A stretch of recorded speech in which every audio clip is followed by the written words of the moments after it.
Hello. So this is my video format test number one.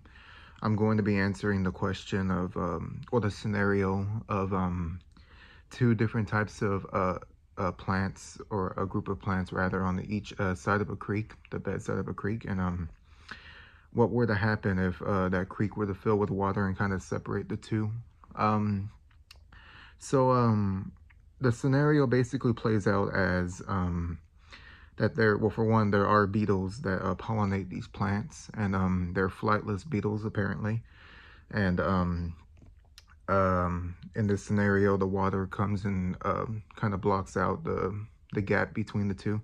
So the first thing that I think would be obvious would happen is the beetles. Well, it would depend on if the beetles had, I guess, if there were like two different sets of the same beetles living on either side. I don't think that's specified here, but yeah, I don't think that's specified here. So I guess going under the assumption that they only live on one side of the creek, they wouldn't be able to get to the other side. So they wouldn't be able to pollinate those plants.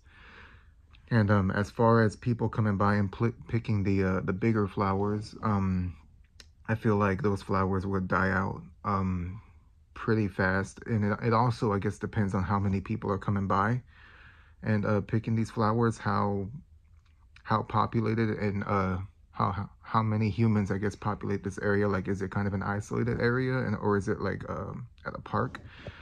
Um, but yes, I do feel like the flowers would end up dying out, the bigger ones.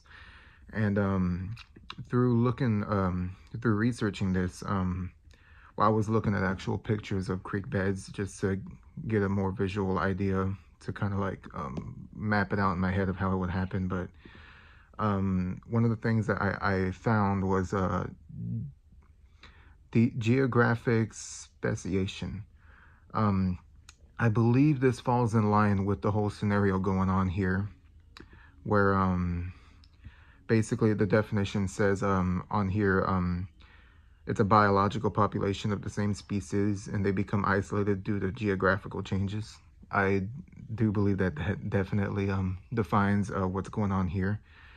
And a lot of the examples here show like the geographic barrier in between the two species of either animal or plant. I believe it applies for both. But I think basically I feel like I've explained well so far what would happen to the two plants given the circumstances they're put in, with the beetles and the people coming and picking them. I do believe the bigger flowers would just, well, not completely die out. Obviously, they could come back, but for the time being, they're kind of separated, not being able to be pollinated. Yeah, the bigger plants would die out, and well, die out pretty fast. And I feel like the smaller ones, depending on how long they're going to go without being pollinated with the beetles and all that, I feel like they would die out too. Um, but they could grow back when the water kind of like when the barrier kind of sweeps its way out and leaves room for pollination, and the plants on the other side to kind of basically kind of fill out that creek area with more plants until it sweeps through again. So that's basically how I'd explain it. Uh, that's the way I'd answer this question, and I hope I did good. And this is my video format test one on the creek and the plants and the beetles and all that.